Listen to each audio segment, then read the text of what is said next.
Hi, உங்கள் எல்லாத்துக்கும் வணக்கம். நான் உங்கள் முத்துருப்பு சார்பாக உங்கள் முத்துப்பிரகாஷ் பேசுகிறேன். நான் இன்றைக்கி பேசக்கூடிய டாபிக் என்ன, குறுக்கு வழியில் பாஜகவும் அதிமுக வருவதற்கான வழிகளை ஏற்படுத்திகிட்ருக்காங்க.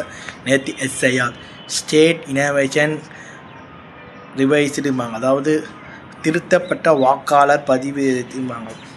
அதில் என்ன சொல்கிறாங்கன்னா, அதிக அளவிலான எஸ்ஐஆர் மூலமாக பார்த்தோன்னா கிட்டத்தட்ட தமிழ்நாட்டில் தான் அதிகமான வாக்காளர் நீக்கப்பட்டிருக்கிறாங்க. கிட்டத்தட்ட 1 கோடி பேருன்றாங்க புள்ளி விவரம்.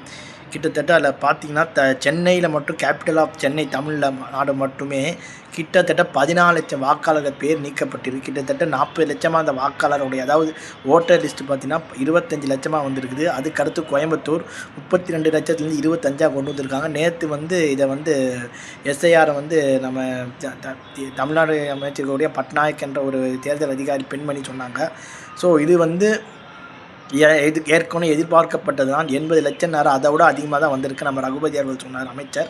ஸோ இதை எல்லாரும் எதிர்பார்த்துட்டா இருக்காங்க. ஏன்னா எப்படி வேணால் தமிழ்நாட்டில் கால் வச்சுருக்கான நடவடிக்கைன்னு எதிர்க்க திமுக சொல்லி இதை எதிர்த்து அதிமுக எதுவும் வாய் திறக்கலை. ஸோ இது பார்க்கப்படுதுன்னா பீகாரில் அதை பண்ணாங்க, இப்போ இதை பண்ண ஆரம்பிச்சிட்டாங்க. இது திமுக வெற்றிக்கு பாதிப்பு வருமா வராதான்ற ஒரு பக்கம் விமர்சனம் வந்தாலும், ஒரு அரசாங்கத்தை எதிர்க்கணும்னா அவனை ஓட்டுரிமை உள்ளவன் தான் எதிர்க்க முடியும்ன்றது நம்ம இந்திய ஒரு அரசாங்கம் நமக்கு பிடிக்கலன்னா அந்த அரசாங்கத்தை மாற்றக்கூடிய ஒரு மிகப்பெரிய சக்தி நம்மகிட்ட இருக்கிற ஓட்டுரிமை. அந்த ஓட்டுரிமையை பறித்து தான் என்ன ஆகும், நீ என்ன பண்ணுவ, நீ எப்படி அரசாங்கத்தை மாற்றுவேன்றது மாதிரி தான் பாஜகவுடைய என்டிஏ கூட்டணி பண்ணியிருக்கு. இந்த விஷயம் கேரளாவில் பண்ணிட்டாங்க, பீகாரில் பண்ணாங்க. இப்போ கேரளா, தமிழ்நாடு இருக்கலே தமிழ்நாட்டில் அதிக அளவான வாக்காளர் எடுத்துருக்காங்க. முக்கியமாக சிறுபான்மையினர் ஓட்டை தான் டார்கெட் பண்ணி எடுத்துருப்பாங்க. ஸோ இது எல்லாத்துக்குமே தெரியும். ஏன்னா அவங்க தான் இவங்களுக்கு தலையில் வெட்டி உயிரே போனாலும் ஓட்டு போட மாட்டாங்க. அதுக்கான வேலையை தான் இவங்க பண்ணியிருக்காங்க. ஸோ அதுவும் இல்லாமல் ஒன்று சொல்கிறாங்க, வாக்காளர்களை மிஸ் ஆனவங்கள வாட்டர் ரெடி வேணும்னா நீங்கள் அதுக்கு ஒரு முகாம் வைக்கணும். அது மூலமாக நீங்கள் இது பண்ணலாம். அந்த முகாம் வச்சுறது எப்படின்னா கண்டுபிடிப்பினா கிட்டத்தட்ட ஒரு கோடின்றாங்க, 97 லட்சம்தாங்க. அது 1 கோடி கிட்ட தான் வருது. கிட்டத்தட்ட ஒரு 30 லட்சம் பேர் அப்ளை பண்ணுறாங்கன்னு வைங்களேன். எவ்வளோ பேர் இது பண்ணுவாங்க? கிட்டத்தட்ட இதில் சொல்கிறாங்க 20 லட்சத்துக்கு மேலே இறந்து போயிருக்காங்க இந்த வருஷத்துலன்றாங்க. இந்த கடந்த ஆண்டுகளாக அவங்க பேரெல்லாம் இன்னும் நீக்கம் செய்யாமல் இருக்கனால வந்த விளைவுன்றாங்க. ஸோ இதை நாம் எப்படி பார்க்குறோன்னு தெரியல. எப்படி குறுக்கு வழியில் வருவதற்கான வேலையை அவங்க பண்ணிகிட்ருக்காங்க. கோயம்புத்தூரில் கிட்டத்தட்ட புதிய வாக்காளர்களாக வந்தால் 18 வயது நிரப்பினர்கள் வந்தால் பார்த்தோன்னா அதிக அளவில் பார்த்தோன்னா யார் இருப்பானா, வட இந்தியர்கள் தான் இருப்பாங்க. கிட்டத்தட்ட 3 லட்சம் வட இந்தியர்கள் இருக்கிறாங்க.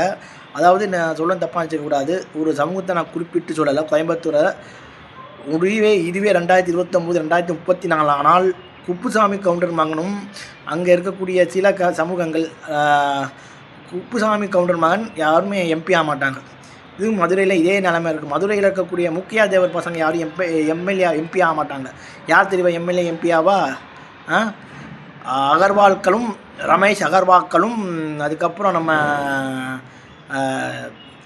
யார், நிதின் அகர்வால், நடிகை பேர் அது தப்பா. இது மாதிரியான வட இந்திய சில சமூகத்தை சார்ந்தவர்கள் தான் எம்பி ஆவாங்க. இதுதான் நிலைமை, தமிழ்நாட்டு நிலைமை. இப்படி வரணுமா நீங்கள் யோசனை பண்ணுங்கள். ஆல்ரெடி அங்கே வெற்றி தோல்வி நிர்ணயிக்க சக்தியில் கோயம்புத்தூரில் வட இந்தியர்கள் ஓட்டு இருக்குது. இன்னும் ஆகிட்டால் அவ்வளோதான்.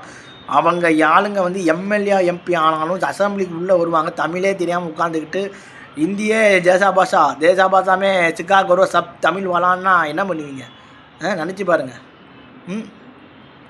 எல்லாருமே இந்திய படிக்கணும். இந்தி நம்ம தேசிய மொழின்னு சொல்லுவோம். நம்ம தமிழ் மொழி இதனால் அழியக்கூடிய தமிழ் கலாச்சாரமும் அழியறதுக்கான இல்லாமல் வரும். அதில் மாற்று கருத்து ஒன்றும் இல்லை. இதனால் பேசினா நம்மலாம் என்ன ஆன்டி இந்தியான்னு நினச்சாலும் தெரியல. தமிழ் மொழிக்காக எவன் போராடானா இப்போ ஒரு ஆன்டி இந்தியன் தான் பேசுகிறாங்க. ஸோ இதை நம்ம தடுத்தாகணும்னா எஸ்ஐஆரை எல்லோரும் ஸ்டேட் இன்வெஸ்டிகேஷன் ரிவைசர்ன்றதை எல்லோரும் ஃபில்லப் பண்ணிக்காங்க. முக்கியமாக ஜென்சி கிட் ஓட்டு என்பது நம்ம உரிமை. அதை நம்ம தவற விட்டாலும் நம்ம கலாச்சாரத்தை இப்போ இருக்கக்கூடிய அந்த அரசாங்கம் அழிச்சிருவாங்கன்னு சொல்கிறாங்க. அரசியல் வல்லுநர்களோட கருத்து இருக்குது. தமிழ்நாட்டு மக்கள் நம்ம 6 கோடி 40 லட்சம் ஓட்டு, 5 கோடியே 40 லட்சம் ஆயிருக்கு. கிட்டத்தட்ட 1 கோடி ஓட்டு திருடப்பட்டிருக்குதா, அல்லது இதில் 1 கோடி ஓட்டில் மத்தியான பேர் எஸ்ஐஆர் மறுபடியும் ஃபில்லப் பண்ணி சேர்க்க போகிறாங்கன்றது நம்ம பொறுமையாக பார்த்துக்கிட்டு தான் இருக்கிறோம். நம்ம ஓட்டை நம்ம இழக்கக்கூடாது. நம்ம கலாச்சாரம் அழியறதை நம்ம விடக்கூடாது. எல்லோரும் உங்களோட ஓட்டை இது பண்ணுங்கள். இது ஒரு மிகப்பெரிய ஒரு இதுவாக தான் போயிட்டு இருக்குது. எங்கெங்கெல்லாம் பாஜக போன எலெக்ஷனில் 2வது இடம் வந்தாங்களோ அங்கெல்லாம் அதிகளவான ஓட்டை ரிமூவ் பண்ணியிருக்கிறாங்க. இதை நம்ம நிரூபிக்கலாம்.